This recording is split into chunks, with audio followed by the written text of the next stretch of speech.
Bonsoir à tous, bienvenue, il est 19h31, je m'appelle Macha Bino, je suis la rédactrice en chef des médias du mouvement Up, dont le dernier magazine est juste là et porte sur l'entraide comme premier antidépresseur gratuit et en libre service. Je vous explique, on est le premier média d'information de solutions. On est là pour vous montrer que oui, tous les jours, il y a des acteurs du changement, des gens qui, à leur manière, ont décidé de changer les choses et d'innover socialement et environnementalement, excusez-moi, pour effectivement endiguer les problématiques que vous voyez en général dans l'actualité. Ce soir, j'ai le plaisir d'ouvrir ce cycle, de réouvrir ce cycle sur la démocratie que l'on fait en partenariat avec Démocratie Ouverte. Merci à eux pour leur confiance. La première fois qu'on en a parlé de démocratie et de numérique. Là, on va donner des outils pour les citoyens pour justement repenser la démocratie. J'ai le plaisir de présenter ce soir, et ils se présenteront tout à l'heure, Julia Cagé et Yves Mathieu. Mais je voudrais surtout remercier nos partenaires qui nous soutiennent depuis le début sur les Up conférences, que sont Accenture France, le Crédit Coopératif, le groupe Up, la Ville de Paris et Veolia, sans qui ces conférences ne se feraient pas. Sur le plateau, donc ce soir, Julia et Yves. Julia Cagé, je vais te laisser te présenter avant de présenter la thématique. Bonsoir. Bonsoir. Merci Macha pour l'invitation. Merci Yves pour ce dialogue qu'on va faire ensemble pendant 1 heure et à tous de vous joindre à nous. Donc, je m'appelle Julia Cagé, je suis professeure d'économie à Sciences Po Paris. Je travaille beaucoup sur la question des médias et du financement de la démocratie. J'ai écrit récemment un bon petit bouquin que je vous conseille qui s'appelle Libres et égaux en voix. Et puisqu'on parle des solutions, je suis aussi présidente de l'association Un bout du monde.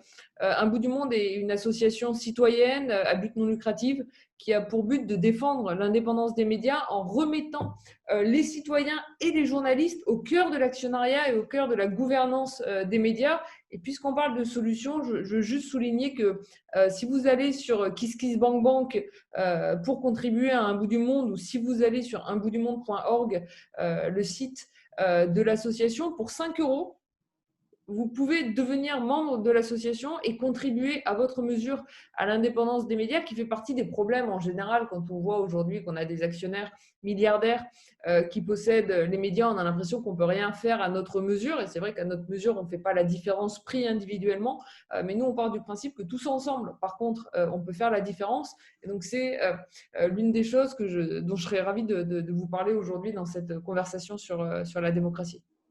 Et justement, on va échanger, ce qui m'amène, Julia, dans le propos de cet appel à projet, à crowdfunding sur KissKissBankBank. Pour vous expliquer, on a sorti une édition spéciale depuis le début du confinement qui s'appelle confinerensemble.fr, et vous faites partie de la sélection. En fait, on a décidé éditorialement de vous accompagner à tous pendant ce confinement sur 3 piliers: décrypter et comprendre la situation dans laquelle on est actuellement, et notamment cette conférence ce soir en fait partie. Il y a aussi comment on va vous donner les outils pour éviter de déprimer, pour éviter que ça soit trop dur émotionnellement pour vous d'être dans ce confinement-là. On va aussi vous donner des outils pour confiner en famille, solo, en coloc, en évitant que ça soit une déclaration de guerre avant la fin du confinement. Et enfin, et surtout, on vous prépare un ensemble d'initiatives, dont l'initiative de Julia Cagé sur préparer la sortie, non pas pour le monde d'après, mais pour le monde d'aujourd'hui en mieux. Parce que je vais vous expliquer quelque chose. Au Mouvement Up, on a une seule ambition, c'est de clamer sur tous les toits qu'il y a bien évidemment des problèmes, mais la bonne nouvelle, c'est qu'il y a plus de solutions que de problèmes. Et nous, c'est notre job de les mettre en lumière ce soir. Un autre acteur du changement est avec nous ce soir, on se connaît bien, il s'appelle Yves Mathieu. Yves, je te laisse te présenter. Et je vais te laisser allumer ton micro. Bien sûr. Bonsoir Macha, bonsoir Julia. Donc, je suis Yves Mathieu, je co-dirige Mission Publique avec Judith Ferrando et Antoine Vergne. Donc, nous sommes une agence basée à Paris, Bruxelles et Berlin, spécialisée dans le dialogue citoyen en lien avec des grandes décisions à prendre pour l'avenir du monde. Et c'est un vaste sujet et un vaste débat. Je commence tout de suite sur la thématique qui nous occupe ce soir. Et pour ça, on va marquer, c'est le fruit du hasard, je ne vous le cache pas, mais ce mardi 19 novembre, il y a 2 ans déjà, une partie de la France enfilait un gilet jaune pour une première journée d'action d'un mouvement social inédit qui a surpris par son ampleur, sa durée et la colère exprimée d'une défiance envers le jeu politique.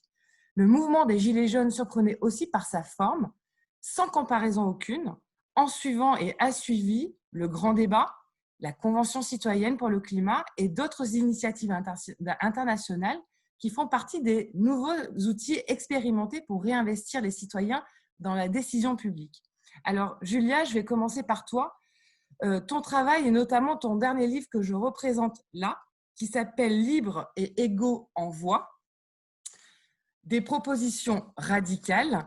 Ton dernier livre porte sur le dysfonctionnement de notre démocratie et les solutions qu'on peut y apporter. Je te cite, tu lis, tu débats et tu réfléchis à des remèdes.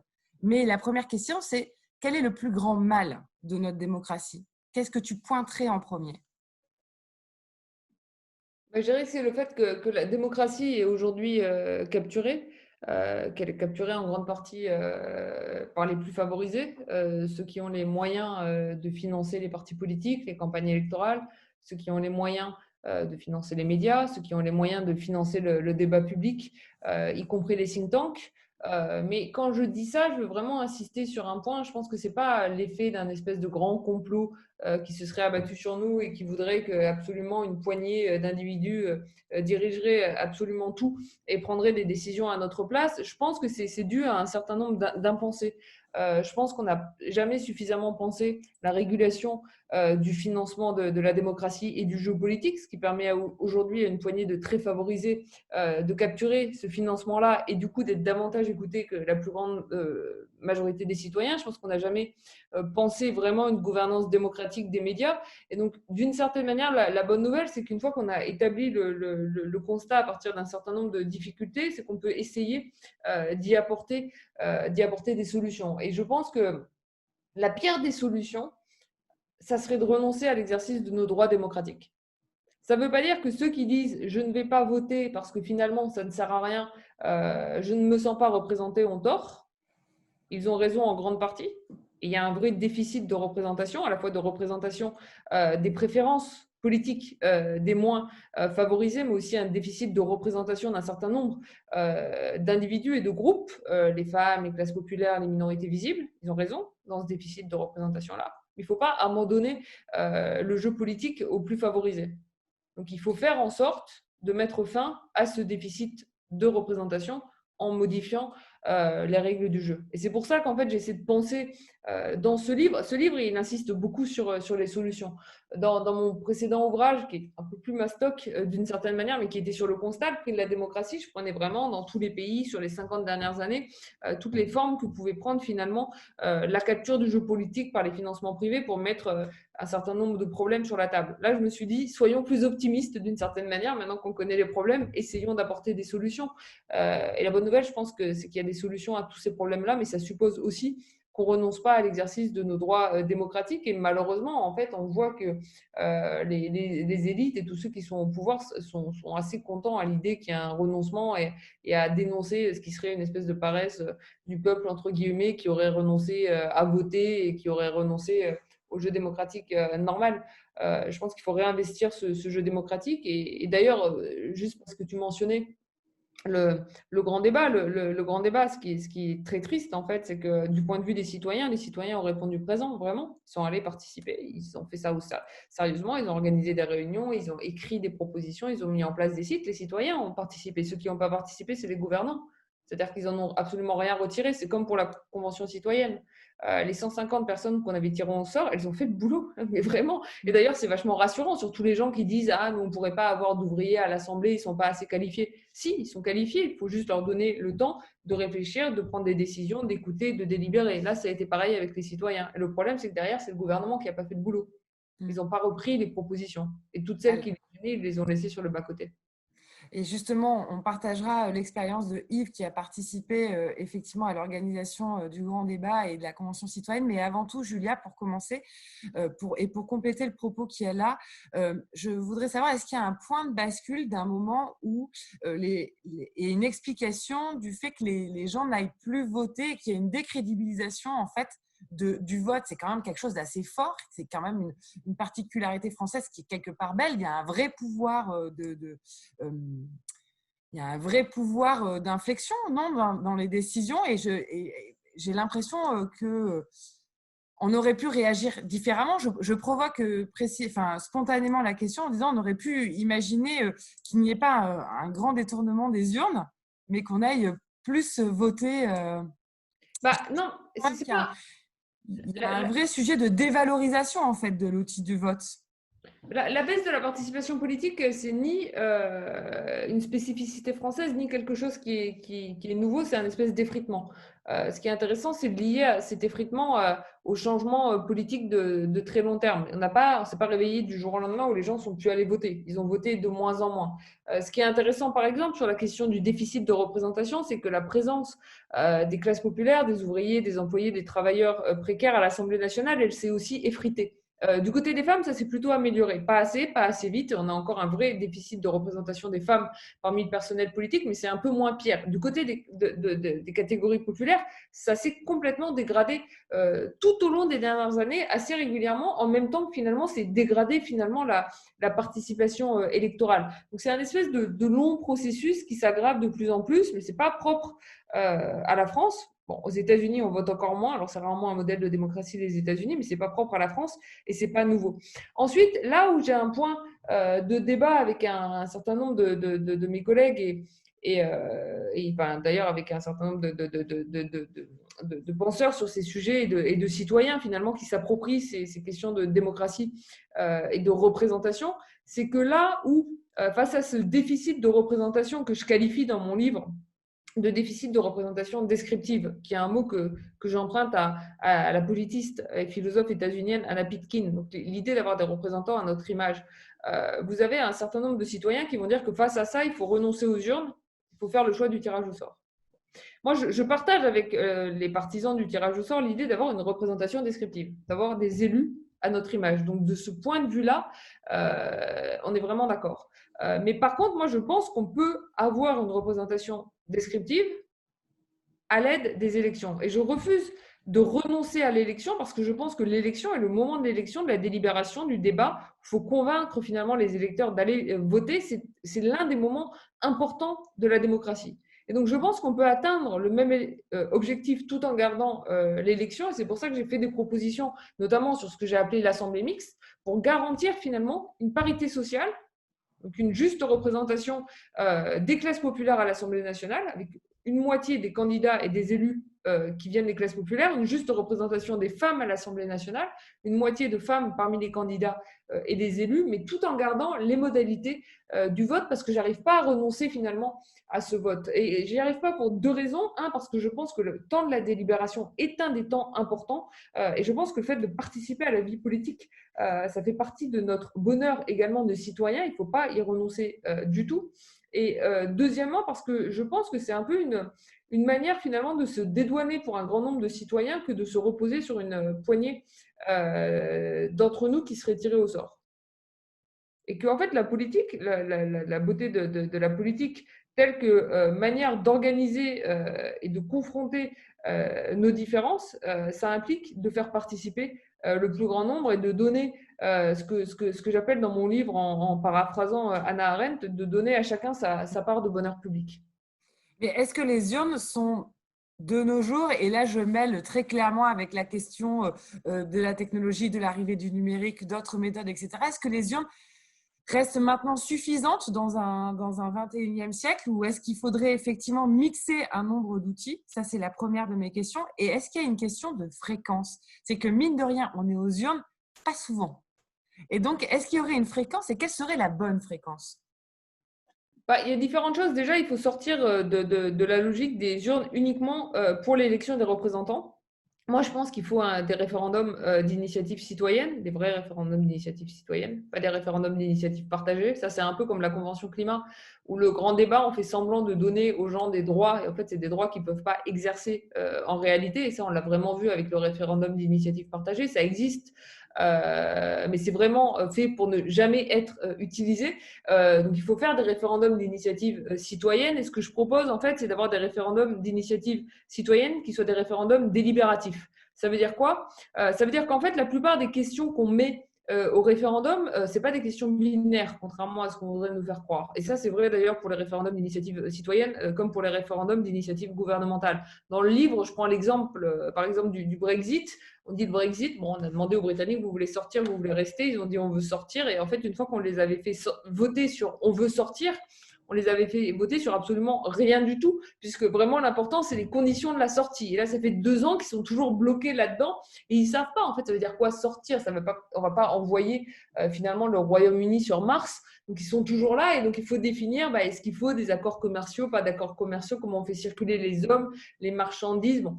Tout ça, finalement, ils ne l'ont pas défini. Justement, moi, je pense qu'il faut des référendums d'initiative citoyenne. Donc, ça pourrait être, par exemple, sur le Frexit, ça pourrait être sur l'annulation de la dette, ça pourrait être sur énormément de sujets, que ces questions un peu binaires, on les mette à la délibération. Et là, il y a tout son sens dans l'idée d'avoir une assemblée tirée au sort. Je pense qu'on pourrait donner à un certain nombre de citoyens tirés au sort le temps de la délibération, justement pour définir une ou un ensemble de questions plus précises qu'on mettrait au vote ensuite de l'ensemble des citoyens. Donc je pense qu'il faut garder les urnes, mais c'est sûr qu'il faut aller voter plus souvent, pas voter pour des représentants plus souvent. Je pense que ça ne sert à rien de changer nos députés tous les 2 ans ou tous les 3 ans. Après tout, si vous regardez même aujourd'hui le système états-unien, je pense qu'il souffre d'appeler trop souvent ses électeurs au vote, mais il faut des suffrages intermédiaires, donc par exemple avec les référendums d'initiative citoyenne. L'autre chose que je pousse beaucoup dans mon livre, c'est la question du financement public de la vie politique. Pourquoi? Au départ, je vous disais qu'un des problèmes fondamentaux auxquels on faisait face aujourd'hui, c'était la capture de la vie politique par un petit nombre d'individus plus favorisés, ce qui est dû au poids disproportionné des financements privés. Il faut penser à un financement public de la démocratie, mais il faut que ce financement public soit d'une part égalitaire, c'est-à-dire la même somme pour chacun des citoyens. La démocratie, c'est une personne, une voix. Ça doit être également vrai dans la manière dont on finance les partis politiques. Et la deuxième chose qui me semble extrêmement importante, c'est que ça doit être un truc dynamique. Et donc, en fait, je propose de remplacer les modalités actuelles du financement de la démocratie, qui, elles, sont complètement figées par intervalle de 5 ans, puisqu'elles dépendent du résultat obtenu aux dernières élections législatives. Donc, par définition, en fait, c'est complètement figé. Tac, si vous avez obtenu un score en 2017, vous allez avoir de l'argent pendant 5 ans. Si vous n'existez pas en 2017, vous n'avez pas le droit d'être financé aujourd'hui avant 2022. C'est quand même un peu problématique. Par un système de financement public dynamique égalitaire que j'ai appelé les bons pour l'égalité démocratique, qui est aussi une manière de permettre aux citoyens de s'exprimer chaque année en finançant le parti ou le mouvement politique de leur choix. Dans l'esprit, il y a un petit peu c'est horrible, j'ai que le mot anglais en tête, ce qui là je m'en veux beaucoup, j'allais dire du recall, du rappel. Du rappel, ouais. Derrière ça, donc le fait de pouvoir finalement dire à nos élus, attendez, on n'est pas content, mais je ne veux pas aller au bout de cette logique. Je pense que quand un élu est en place, il faut qu'il puisse aller jusqu'au bout de son mandat. Par contre, on peut lui envoyer des signaux extrêmement forts avec les bons pour l'égalité démocratique, donc en privant un parti politique de son financement public. Et puis, c'est quand même aussi une manière assez intéressante, je trouve, d'envoyer des signaux à l'opposition. Parce que autant on souffre d'un grand nombre de problèmes du côté du gouvernement, souvent on souffre aussi d'une opposition un peu faible et parfois un peu paresseuse, qui ne pensent pas trop à s'opposer, c'est-à-dire à faire vraiment des propositions. Vous avez un projet de loi de finances, paf, il faudrait en face un autre projet de loi de finances pour les confronter entre 2 élections, et ça responsabiliserait aussi un peu les oppositions, et ça permettrait aux citoyens de se réinvestir au moins tous les ans, donc beaucoup plus souvent qu'aujourd'hui, du débat politique. Merci. Référendum révocatoire, pardon. D'accord. Yves, dans ce réinvestissement des citoyens dans le système politique, effectivement, Julia arrive plein de solutions. Je voudrais que toi, tu reviennes en fait sur 2 initiatives effectivement dans lesquelles tu as participé, et je voudrais que tu nous partages notamment comment ça s'est passé sur les territoires pour le grand débat et la convention citoyenne, pour savoir quel est le ressenti des citoyens d'être embarqués comme ça dans la décision politique. Alors, je vais te demander de réouvrir ton micro. Voilà, toujours. Mais oui, oui. Normalement, c'est moi qui dis ça C'est OK. quand il y a des dialogues citoyens avec une centaine ou 200 personnes connectées, quand on a des versions en ligne des conventions citoyennes, par exemple. Je dis toujours de remettre le micro. Merci. Donc, les deux exemples dont tu parles, le grand débat qui a comporté dans les 10 000 réunions, il y a eu une vingtaine de réunions avec des citoyens tirés au sort, et ça a permis, dans les différentes régions, y compris l'outre-mer, d'avoir un point de référence. À partir du moment où des citoyens tirés au sort étaient embarqués, on savait que ça n'était ni les amis de l'un ou les ennemis de l'autre qui étaient dans la salle. On avait un point de référence et ça a permis de vérifier l'ensemble des productions du grand débat. Et l'autre, c'est la Convention citoyenne, l'étape suivante, annoncée par Emmanuel Macron en avril 2019, est mise en œuvre et qui se termine maintenant. Et on est en train d'en préparer la dernière session, puisque la Convention citoyenne a posé ses résultats fin juin sur la table du président de la République. Et là, il va y avoir un regard sur ce qui était mis en œuvre, puisque toute une série de mesures ont été prises ou vont être prises, certaines de manière réglementaire, d'autres sous forme parlementaire. Et il va y avoir le 8e épisode de cette convention qui va regarder comment ça a été traduit par les décideurs politiques. Donc il est un peu tôt pour dire que rien n'a été mis en place, ça n'est pas exact. Les choses sont en train de se mettre en place et il y a déjà des dizaines de mesures qui ont été prises qui contribuent à la mise en place des mesures de la Convention. Et ces deux exemples ont une caractéristique, c'est le tirage au sort. Et donc, on voit bien qu'aujourd'hui, il est possible de constituer des groupes de citoyens, là, une centaine dans le cadre du grand débat, dans 13 lieux différents en métropole, et dans le cadre de la Convention citoyenne, 150, mais la région Occitanie vient de mener une convention citoyenne avec 100 citoyens tirés au sort pour discuter de son plan de développement en sortie de crise, ce qui s'appelle le Green New Deal régional, le pacte vert régional, 100 citoyens. Et à Nantes Métropole vient de lancer une convention citoyenne pour discuter de la sortie de crise. Comment est-ce qu'on sort de cette crise Covid et de faire en sorte que le processus de décision embarque des citoyens dans les décisions à prendre. Et chaque fois, ce sont des tirages au sort de citoyens. Donc, ce qu'on voit, c'est effectivement, comme le dit Julien, les citoyens sont là. Ils sont là, ils répondent. On a une diversité absolue, moitié homme, moitié femme, tous les âges. On commence à 16 ans jusqu'à 90 ans de l'autre côté, et tout le monde est au rendez-vous. Et pour vous donner l'image, la Convention citoyenne pour l'Occitanie, on a commencé à 104, on a fini à 96, et les 8 qui n'ont pas été là, c'était pour des questions d'isolement ou de cas Covid. Donc les gens sont là et se prennent au jeu, du dialogue démocratique à l'intérieur d'un groupe tiré au sort. Maintenant, et une fois qu'ils en sortent, ça a transformé leur vie. C'est-à-dire qu'en point d'entrée, on pose la question qui parmi vous a déjà participé à une réunion comme celle-là. En général, il y a 3-4 mains qui se lèvent sur 100 personnes, c'est rarement plus. Donc déjà là, on voit que le tirage au sort fonctionne. On n'a pas des suspects habituels dans le groupe. C'est ça qui est recherché par ces assemblées. Et au point de sortie, on constate que ça a vraiment modifié leur perception de la politique. C'est-à-dire que des personnes nous disent, si c'est ça la politique, j'en veux plus. Je veux plus d'histoires comme celle-là. Et il y a vraiment une reconnexion qui se fait. Et qui se fait pourquoi ? Parce qu'ils assistent à autre chose que ce qui est mis en scène par les médias, qui est quelque chose d'extrêmement caricatural et violent, et qui est quelque chose qui fait que les gens s'en éloignent. Et quand ils se rendent compte que quand on discute de climat, de santé, ou quel que soit le sujet de la sortie de crise Covid, que ça demande de s'écouter, de s'entendre, d'accepter qu'il y ait des points de vue différents autour de la table et que celui qui n'est pas d'accord n'est pas nécessairement un crétin ou un con, mais quelqu'un qui se respecte également, ça change complètement les perceptions. Et après des processus comme ça, il y en a qui s'engagent en politique et qui après mettent leur nom sur une liste et vont solliciter le suffrage d'autres. Donc on a vraiment des transformations qui se font comme ça.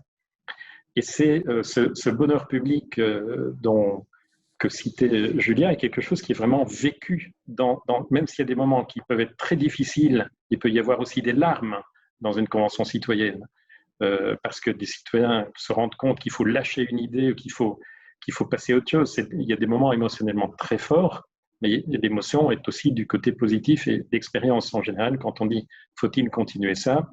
à 95%, les gens disent « oui, il faut continuer ». Du tirage au sort, des gens qui ne se connaissent pas, qui se retrouvent pour traiter d'un sujet complexe, et ça fonctionne.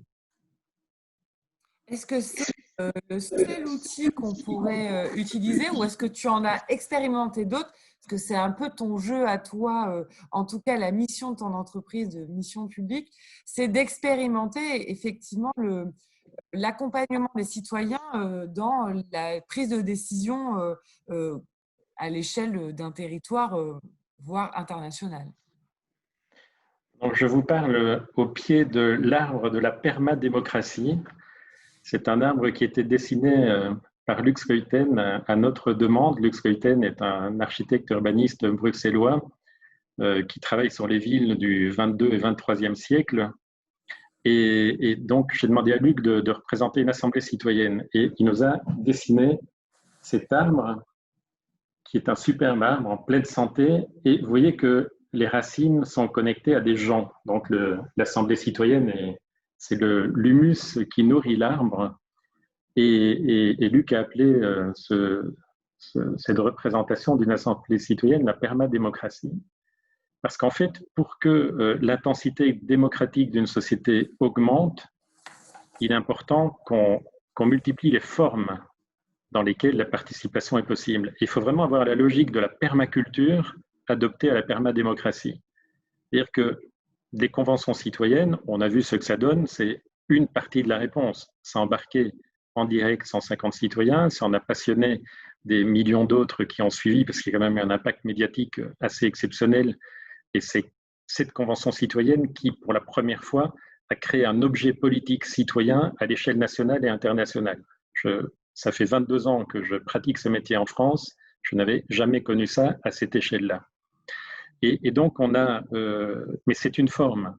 Il y en a des centaines d'autres. Donc, je ne vais pas pouvoir répondre à tes questions, Macha, mais les formes de démocratie, c'est des espaces-temps qui sont créés donc pour s'engager. Une fois qu'on répond à un appel d'offres, on vous appelle, on vous dit est-ce que vous êtes prêt à passer 20 jours de votre temps pour une démarche comme celle-là? C'est un temps qu'on prend, c'est un temps qu'on installe. Alors il y a des formes qui peuvent être comme les dialogues en humanité où les gens se retrouvent au pied d'arbres à Lyon dans le parc de la Tête d'Or pour palabrer pendant plusieurs jours sur l'avenir du monde. C'est une forme. Les conventions en sont une autre, mais il y a aussi des conseils citoyens qui peuvent en être une troisième. Et il y a en fait je ne vais pas citer des milliers de formes en présentiel, en ligne, qui sont possibles. Mais c'est évident que le film qu'on est en train d'écrire, parce qu'il faut se projeter dans les 50 années qui viennent, en fait, on sent bien que la démocratie, ce qui est en train de se jouer, c'est on est en train d'écrire ensemble une nouvelle histoire démocratique, avec des institutions qui ont été créées au XVIIe, XVIIIe siècle, pensées et créées à ce moment-là, qui sont très en décalage par rapport à ce qu'est devenue l'humanité aujourd'hui. L'humanité aujourd'hui n'est plus celle où il faut être représenté parce qu'on est analphabète, parce qu'on est paysan au champ, ou qu'on n'a même pas le droit de vote parce qu'on ne fait pas partie des gens qui ont le droit de vote. Et donc, on a une nouvelle société qui a besoin de quelque chose de nouveau. Et donc, ces formes-là, et les conventions, c'est des images.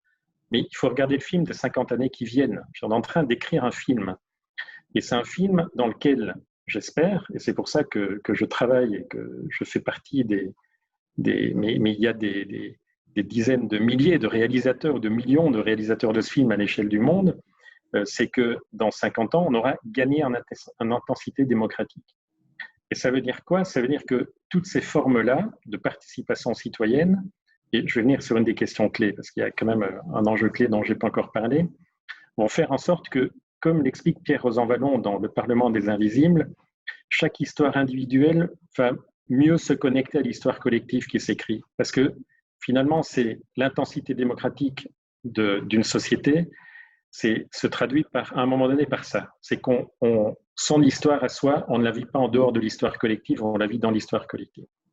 Et ces moments-là, ces moments de participation, conventions citoyennes et autres, contribuent à cette intensité démocratique, parce que les gens qui viennent, qui sont tirés au sort et qui sont agriculteurs, ouvriers, qui sont instituteurs, qui sont retraités, qui commencent seulement leur vie et qui sont encore aux études, enfin, toutes ces histoires-là se retrouvent et convergent dans une histoire qu'on écrit ensemble.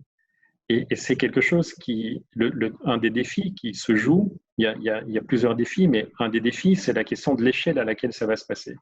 C'est-à-dire que quand on expérimente, parce qu'on en est encore là aujourd'hui, 150 personnes dans la convention citoyenne, l'effet au sein de la convention, ça fonctionne. C'est-à-dire le dialogue parvient à fonctionner, il y a de la considération qui est donnée par tout le monde à tout le monde. Mais on n'est pas à l'échelle de 66 millions d'habitants et on n'est pas à l'échelle de 7,5 milliards d'humains. Donc, comment est-ce qu'on arrive à ce que ces micro-dispositifs, parce que même quand il y a une consultation en ligne et qu'il y a 20 000 contributeurs, c'est un micro-dispositif à l'échelle de la population. Comment est-ce que ces micro-dispositifs peuvent se déployer et se démultiplier pour que ces expériences se cumulent et qu'on arrive à ce que quelque chose se passe? Alors, il y a l'expérience dans le processus même, et donc il y a ce défi-là de la démultiplication dans l'idée de la permadémocratie. Donc il ne s'agit surtout pas de reproduire la Convention citoyenne pour le climat. C'est une expérience, ça n'est pas l'expérience à copier. C'est une expérience. Il y en a plein d'autres. Et il y a la question qui est une des questions clés, c'est évidemment qu'est-ce que ça produit au-delà du changement pour les participants eux-mêmes? Et qu'est-ce que ça produit par rapport aux décisions? Et donc là, on touche à ce qui est aujourd'hui un des points les plus difficiles. Parce que, comme l'a dit Julia, les citoyens sont là. Ils sont prêts et ça fonctionne. Ça, on le sait. Et quel que soit le sujet, on peut parler santé, on peut parler climat, pour autant que les sujets portent un enjeu. Si le sujet n'a pas d'enjeu, ça ne sert à rien de faire un dispositif comme ça. Et quand tu parles d'enjeu, est-ce qu'il faut qu'il y ait un enjeu personnel des citoyens ou pas? Non, les gens sont capables de parler du bien commun et du bien. Et c'est d'ailleurs une des questions auxquelles ils sont attachés. Faut qu'il y ait un enjeu, c'est-à-dire que ça soit un défi pour maintenant, ça peut être un défi pour plus tard. Et le point qui bloque, c'est le lien avec les décideurs. Évidemment, c'est là qu'on trouve toute la difficulté, et on voit bien avec les discussions qu'il y a, les discussions qu'il y a maintenant pour la Convention citoyenne, par exemple, on sent bien que c'est là le point difficile. Et donc là, on a un double apprentissage à avoir. C'est l'apprentissage, c'est comment les citoyens s'embarquent dans une histoire sans plus en être les spectateurs, parce que jusqu'à présent, comment la démocratie fonctionnait? On était spectateurs, on voyait des trucs à la télé, on voyait des trucs dans les médias, on voyait on était spectateurs. Et donc, on était commentateurs. Beaucoup de gens étaient commentateurs. Et d'autre part, tout ça fonctionnait par sondage. C'est-à-dire que les élus fonctionnent comme s'ils ont un marché en face d'eux, ils utilisent des outils utilisés par les boîtes commerciales pour l'appliquer à l'analyse de marché. Là, c'est fini. On est dans autre chose. Là. On est dans des citoyens qui deviennent co-acteurs et des décideurs qui doivent lâcher une partie de leur pouvoir pour le partager avec les citoyens. Et ça devient extrêmement... ça devient... le défi est vraiment là. C'est comment ce partage du pouvoir peut se faire par ces processus. Et donc, les citoyens sont prêts, les décideurs, peut-être un peu moins. Peut-être un peu moins, parce qu'ils doivent apprendre un nouveau rapport de l'exercice du pouvoir. Et quand je représente, parce que j'étais élu, quelle position je prends? Alors, ça, c'est le défi qu'on a. Et donc, pour moi, pour continuer à écrire le film, dans les années qui viennent, il y a toute la question de quelle est la formation des décideurs et de leur entourage. C'est-à-dire comment est-ce que les les fonctionnaires, comment est-ce que les agents des collectivités, comment est-ce que les élus se forment à réfléchir à comment on exerce le pouvoir dans un exercice participatif. Ça, c'est un des défis qu'il y a aujourd'hui, qui est ce co-apprentissage et comment on assure que ces démarches ne deviennent pas des démarches de merchandising politique. Je sais pas ce que ça pourrait devenir purement des démarches de façade en disant j'ai fait mon truc, vous voyez, j'ai mobilisé les citoyens, c'est bon, j'ai fait mon taf parce que c'est à la mode. Ça, c'est un des enjeux. Et là, je suis plutôt, quand je vois ceux qui expérimentent maintenant les démarches, et ça fait quand même, sur les 22 ans, pendant lesquels ça fait 22 ans que je travaille dans ce domaine, il y a eu toute la période jusqu'à 2007 avec la campagne de Ségolène Royal, avec un effet bascule à ce moment-là quand même, d'autres pratiques, changement d'échelle, et là, 2018, nouveau changement d'échelle. Donc, on a vraiment dans les deux cycles de 10 ans qui viennent de se passer. Donc, on voit bien que c'est en train de se jouer, que ce défi-là, ce qui me rassure, c'est que ceux qui l'appliquent, comme par exemple la Convention citoyenne pour l'Occitanie sur le Green New Deal, 300 propositions sont déposées sur la table de la présidente Carole Delga le 3 octobre. Demain, les élus de la région Occitanie vont adopter la moitié des propositions. Et on arrive maintenant à ce que des politiques comprennent comment ils enrichissent leurs décisions par cela. Mais en faisant ça, on crée encore une illusion. C'est-à-dire on crée l'illusion que ça se joue entre les citoyens et les décideurs politiques. Mais ce qui fait le monde... Vas-y. Et que je pense qu'il manque un dernier outil qui est le monde économique. Ben oui, parce que les décisions, ce qui fait le monde, c'est aussi l'économie. On en parlait avec les médias, par exemple. Mais il n'y a pas que toutes les dimensions économiques. Et donc, une des questions, c'est comment on embarque, et là, on est peut-être passé à côté avec la Convention climat, comment on embarque les acteurs de l'économie dans ces réflexions. Et ça, c'est certainement un des défis des 10 ans qui viennent, qui est d'arriver à sortir de cette illusion qu'un décideur politique et des citoyens peuvent définir une vision de l'avenir et que ça suffit. Non, ça ne suffit pas. Il faut embarquer l'ensemble des systèmes, dont le système économique, qui, lui, doit faire un pas vers la démocratie. Et là, avant de partir sur cette thématique-là, pour le coup, je vais me retourner vers toi, Julia, mais aussi Yves.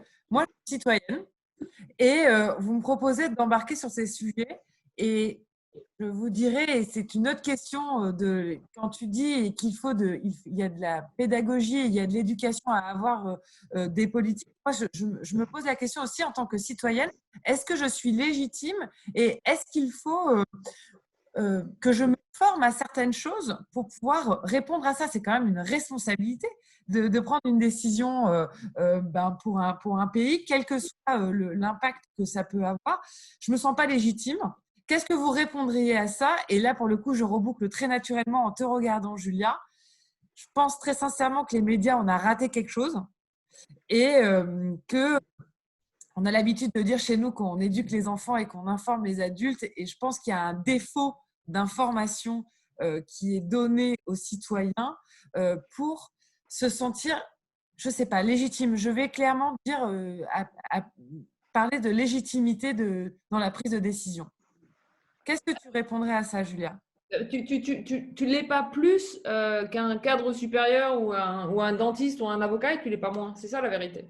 Que quand on est parlementaire, par exemple, on est confronté à une infinité de problèmes différents. Il faut voter sur les questions de santé, il faut voter sur le PLF, il faut voter sur les questions d'environnement, il faut voter sur des milliers de questions. Et qu'est-ce qui fait que finalement on a des représentants qui prennent les bonnes décisions et qui votent de la meilleure des manières? C'est qu'ils vont prendre le temps de discuter, de délibérer, de s'informer. On ne naît pas parlementaire, on ne naît pas président. On apprend à le devenir en exerçant ses fonctions de parlementaire et de président. Et d'ailleurs, c'était intéressant de voir de ce point de vue-là ce qu'a fait La République En Marche au tout début de la législature de 2017, ils ont formé un peu leurs parlementaires, mais personne n'a dit « Ah, ils sont illégitimes ». Pourquoi ? Ils avaient l'avantage d'être nouveaux, c'est-à-dire que ça faisait très longtemps qu'on n'avait pas eu un tel renouvellement des parlementaires, mais par contre, ils étaient tous cadres sup. Sauf qu'en fait, encore une fois, si jamais tu es dentiste, tu n'es pas plus qualifié pour voter sur une loi travail que si tu es ouvrier, à la limite peut-être moins, parce qu'il y a un certain nombre de problématiques auxquelles tu n'as pas été confronté. Donc il faut arrêter de se mettre en tête que certaines personnes seraient bonnes sur tel ou tel sujet, là où d'autres le seraient moins. Regardons les ministres qu'on a aujourd'hui, à part quelques exceptions parfois, on a des ministres qui, dans le champ de compétences qui devrait être le leur pour leur ministère, ils apprennent sur le tas, pour le dire rapidement. Et c'est aussi d'ailleurs pour ça qu'il y a une administration derrière. Souvent, à la santé, on n'a pas de médecin, à la culture, on n'a pas de personnes du monde de la culture, à l'économie, on a des gens qui n'ont pas le moindre diplôme en économie, on pourra en faire plein des comme ça. Et en fait, y a pas, ce qui est important, c'est qu'il n'y a pas d'obligation pour toi, Macha, à te présenter. Je pense que personne ne doit se sentir obligé d'aller se présenter. C'est ça qui est aussi intéressant dans le tirage au sort, d'ailleurs depuis les Grecs. Quand on dit la démocratie grecque par tirage au sort, c'était sous le sous-ensemble de gens qui étaient prêts à être mis dans l'urne pour être tirés au sort. En fait, tu as le droit de ne pas vouloir. Ce qui est problématique aujourd'hui, c'est que si on constate l'effet d'équilibre, c'est qu'on a l'impression qu'il n'y a pas la moitié de femmes qui veulent le faire ou il n'y a pas la moitié d'ouvriers qui veulent le faire. Ça, c'est pas normal. Parce que pour le coup, comme groupe, il n'y a pas de raison qu'il y ait pas une moitié de femmes qui soient prêtes à y aller ou une moitié de représentants des classes populaires qui ont envie d'y aller. Donc, c'est juste qu'ils sont bloqués là-dedans et je pense qu'il y a un rôle des médias qui devrait plus les légitimer et plus montrer de beaux parcours et plus montrer de rôle modèle. Et c'est là où on voit qu'il y a un certain nombre de symboles. En fait, le jour où tout ira bien, on n'aura plus besoin de ces symboles. Voilà. Ça passera inaperçu. On regardera les gens pour leurs fondamentaux politiques, davantage que pour qu'ils se représentent en termes de symboles. Mais Kamala Harris, vice-présidente, c'est un symbole. Politiquement, par exemple, j'aurais pris quelqu'un un peu plus à gauche à l'intérieur du Parti démocrate pour faire la bascule avec le fait que Biden n'était déjà pas le plus progressiste des démocrates aux États-Unis. Mais en termes de symboles, c'est quand même important. On a besoin aujourd'hui de ces symboles, on a besoin d'un rôle modèle, et c'est aussi aux médias de raconter ces belles histoires. Mais encore une fois, il n'y a pas de raison d'être plus légitime. Et du coup, ça veut dire qu'il faut bosser. C'est un boulot d'être député. D'ailleurs, c'est pour ça qu'il faut arrêter, mais on commence à le faire petit à petit, tout ce qui est le cumul des mandats, etc., parce que c'est un boulot quand même à plein temps. Et d'ailleurs, il faut peut-être accepter davantage de faire des sessions de formation au départ pour réapprendre et expliquer un certain nombre de choses, mais comme quand un salarié dans une entreprise décide de devenir syndicaliste. Il y a des formations pour ça. On apprend à devenir syndicaliste. On n'est pas du jour au lendemain avec une capacité à lire un compte de résultat en conseil d'administration. C'est pas vrai, c'est compliqué, ça s'apprend. Tout s'apprend. Et tous les citoyens sont légitimes à apprendre ça. Mais est-ce que, là, je te parle même en tant que citoyen, on est citoyen parce que, voilà, on est sur le territoire français, mais il faut le devenir citoyen. Et j'ai l'impression qu'on n'outille pas assez le citoyen pour prendre possession, en fait, de son pouvoir et de son engagement sur l'appareil étatique. J'ai l'impression qu'on ne nous outille pas. Il manque quelque chose. Par exemple, Yves, on a eu en intervention au mois de septembre une des personnes de la Convention citoyenne qui nous disait ce qui est génial, c'est qu'effectivement, durant les 7 week-ends où ils ont été ensemble, vous leur avez amené, en tout cas l'organisation a amené la crème de la crème des experts pour que tout le monde ait le même niveau d'information sur les sujets. Et donc, effectivement, clairement, ça embarque. Mais oui, c'est intéressant. C'est sûr qu'il y a un outillage, mais écoute, la question de la légitimité, elle se pose de différentes manières. Et c'est intéressant que tu la poses. C'est une des questions qui est venue avec les citoyens de la Convention pour l'Occitanie. Ils ont dit, mais quelle est notre légitimité? On a été tirés au sort et à un moment donné, il y a eu un grand moment de doute dans la Convention. Alors, on a posé la question à Edgar Morin. Et je pense qu'on va pouvoir mettre la vidéo d'Edgar Morin dans le film comme ressource ici. Et c'est une des questions que Edgar Morin a abordées avec les membres de la Convention. Et il répond que personne ne peut être déclaré illégitime à partir du moment où on est citoyen dans une société et que il y a personne qui peut considérer qu'une personne tirée au sort ou tout citoyen d'un collectif est en dehors du coup. Je veux dire, chacun a sa contribution à apporter. Et il faut vraiment écouter Edgar Morin là-dessus. C'est un grand moment et certains des membres ont pleuré en l'écoutant et on dit c'est incroyable. Edgar Morin a 99 ans.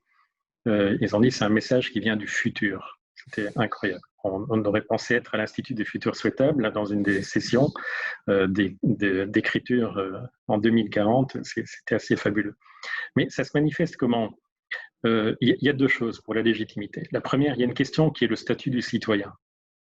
Je pense qu'elle se pose aujourd'hui. Le seul statut citoyen qui existe en France, c'est celle des membres de jurys d'assises. Ça pose un problème. Parce que le temps donné par les citoyens, il est important qu'il soit reconnu par la société. Et donc, un des enjeux, parce qu'est-ce qui fait que les gens disent non quand on les appelle lors d'un tirage au sort? Donc, il y a des gens qui considèrent qu'ils ne veulent pas discuter de politique. Il y en a qui pensent que c'est une secte qui téléphone pour les recruter, qui raccroche. Et il y en a 2/3 des refus viennent du refus de l'employeur de libérer les personnes. C'est un problème. Et le reste, c'est principalement des femmes qui refusent parce qu'elles ont des charges dont elles ne peuvent pas se libérer. Donc on a vraiment des freins aujourd'hui qui font que des personnes s'excluent de processus comme ceux dont on parle, qui ont une approche vertueuse dans la construction de la démocratie, par manque de statut. Donc nous, on considère qu'un statut du citoyen participant doit être installé comme il existe pour les jurys d'assises, pour que les employeurs doivent libérer, pour qu'il y ait une indemnisation qui soit prévue et que ce temps citoyen soit reconnu. Donc ça, c'est un deuxième niveau. Il y a le philosophe qui peut en parler, il y a le niveau du statut et il y a un troisième niveau qui est celui de la personne. Et quel est le premier apprentissage qui est à faire dans un groupe de citoyens qui se retrouvent? C'est celui de l'écoute et de la parole. Ce n'est pas celui du sujet. Il y a des personnes qui au début disent « mais j'ai rien à dire parce que de toute façon, monsieur là qui vient de parler, il dit les choses mieux que moi ». On commence par dire « mais non, personne ne dit les choses mieux que quelqu'un d'autre. On a besoin que chacun s'exprime ». Donc l'apprentissage premier pour ces systèmes de réflexion, d'intelligence collective citoyenne, c'est l'apprentissage de l'écoute et de la parole. Et c'est parfois très compliqué pour certains qui veulent envahir l'espace avec leurs paroles, et très compliqué pour d'autres qui considèrent que ceux qui parlent sont mieux qu'eux. Et donc on a vraiment ça et ça s'apprend très vite, mais ça doit être fait. Et c'est pour ça qu'il y a un outillage méthodologique, pour prendre des gros mots, de dispositifs comme celui-là. Et la première brique, c'est apprendre à écouter et à prendre la parole, même si on considère qu'on n'a rien à dire.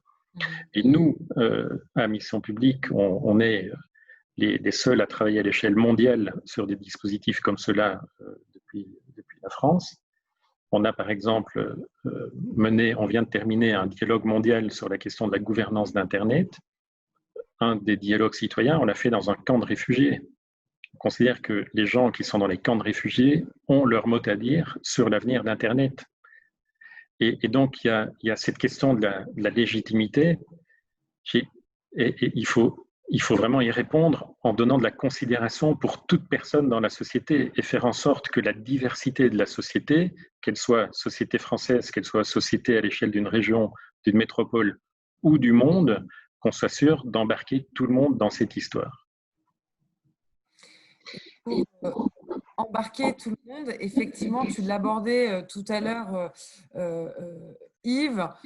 On a parlé du système étatique, on a parlé donc des politiques, on a aussi parlé des citoyens et tu précisais effectivement qu'il fallait embarquer le système économique en tout cas.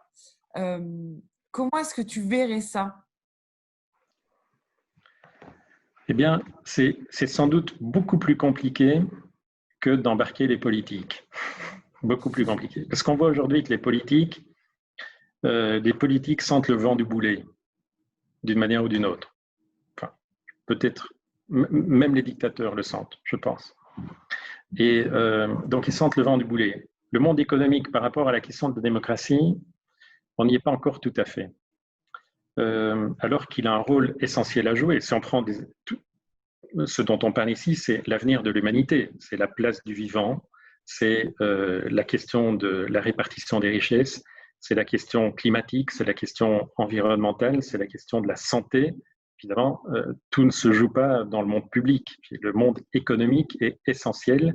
Et quand on se définit une trajectoire pour les 5 ans qui viennent, pour les 50 ans qui viennent ou les 500 ans qui viennent, quand on travaille par exemple sur la question des formes d'énergie et que le nucléaire est abordé, on parle des 100 000 années qui viennent. 100 000 années qui viennent pour des décisions politiques à prendre maintenant. Donc, où en est le secteur privé? Là, on est dans un secteur qui est encore hyper contrôlant. C'est-à-dire que le secteur privé vient dans ces dialogues, on l'a vu avec la Convention citoyenne, il a une ligne de conduite. Les éléments de langage ont été validés et c'est les éléments de langage qui sont amenés. Alors, pour amener le...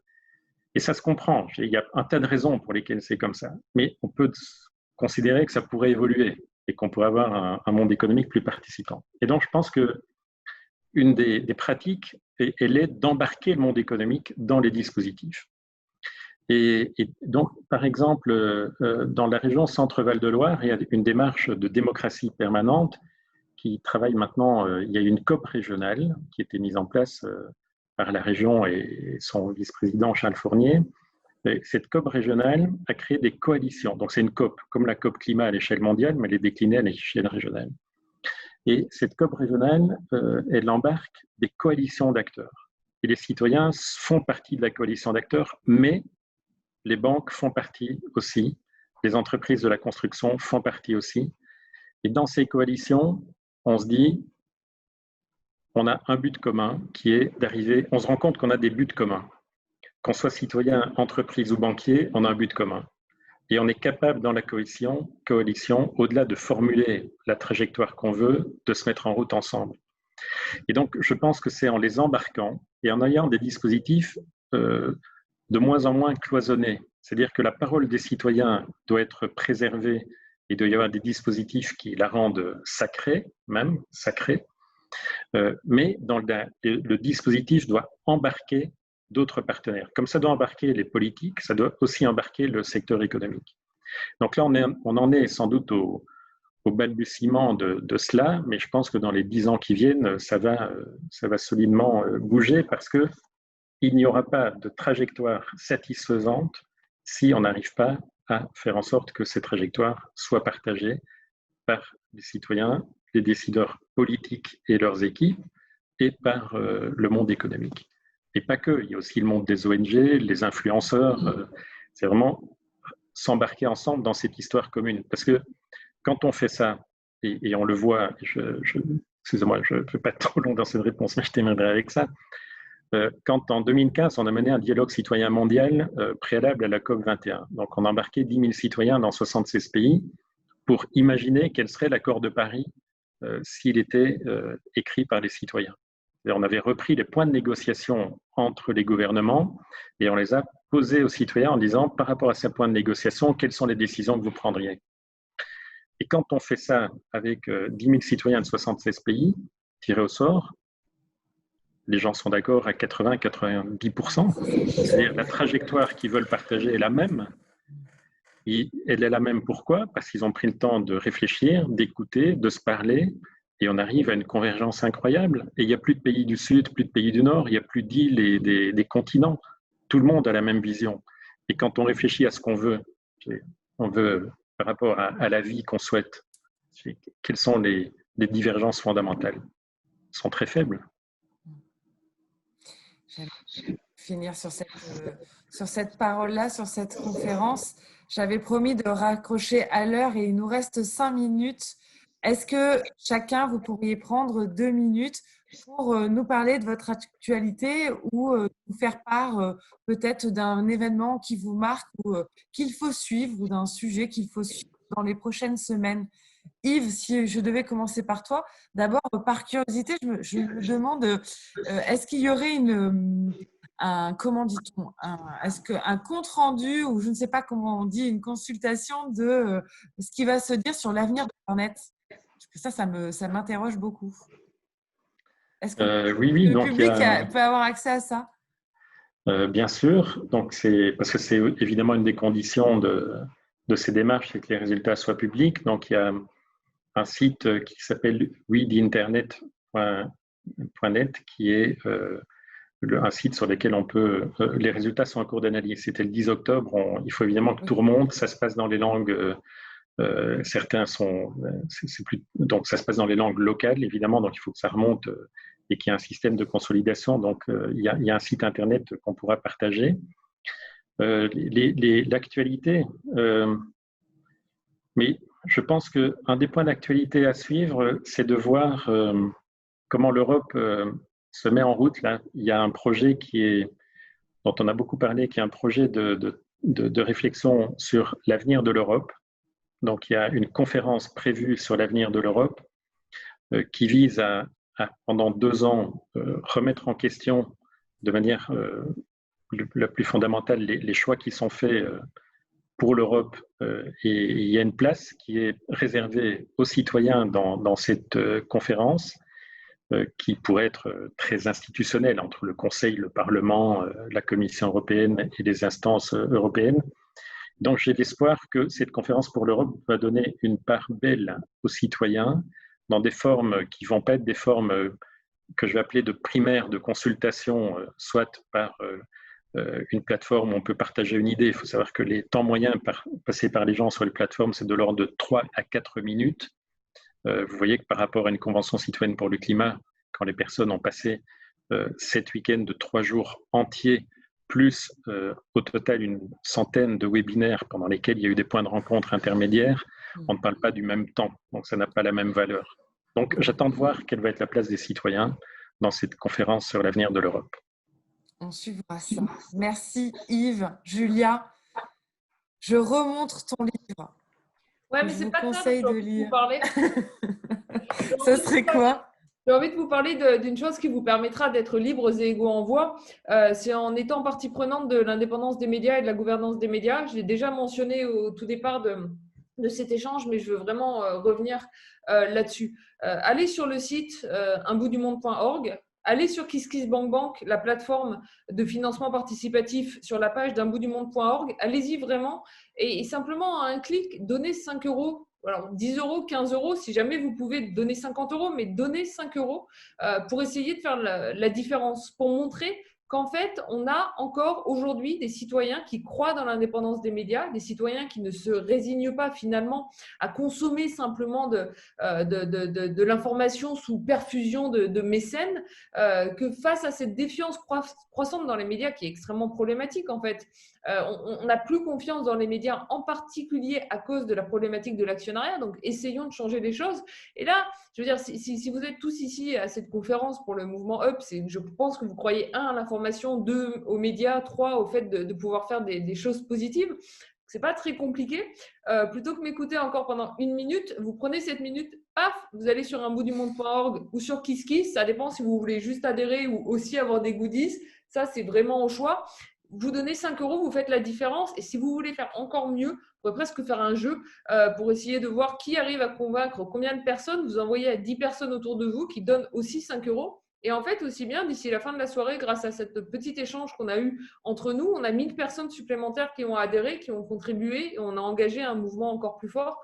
Donc, de ce point de vue-là, franchement, on compte sur vous. Et j'en profite parce que je pense qu'ils sont de l'autre côté de Facebook pour saluer d'une part Hassen Lekarski de Newspayer qui accompagne cette campagne d'un bout du monde depuis le départ et franchement on n'aurait pas fait grand chose sans lui, et d'autre part Cécile qui accompagne aussi la campagne absolument depuis le début, et tous les deux sont absolument formidables.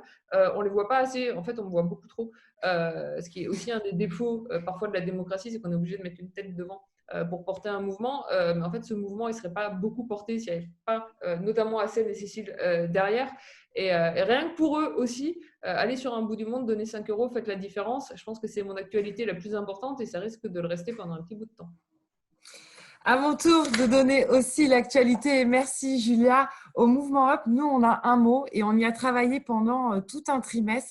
On va parler de l'entraide et de la solidarité. Je pense qu'en période de confinement, il y a un gros enjeu là-dessus.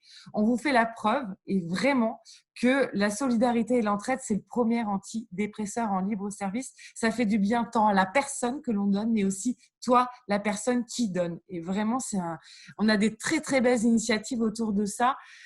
Mouvement Up, c'est 148 pages d'informations, de solutions, et on vous fait la preuve aussi que tous les jours, il y a des gens qui se lèvent pour faire la preuve que le changement est possible. Vous en êtes de ces acteurs du changement. Julia et Yves, encore merci pour ce soir. Sachez que cette conférence sera mise en ligne la semaine prochaine et rediffusée en podcast. Vous avez donné énormément d'informations. On les relaiera un peu partout sur tous nos réseaux sociaux pour que ça se sache. Je vous souhaite une excellente continuation et une excellente soirée. Bonne soirée à tous. Merci Macha, merci Julia, bonsoir. Merci beaucoup, c'était un plaisir. Bonsoir. Ciao.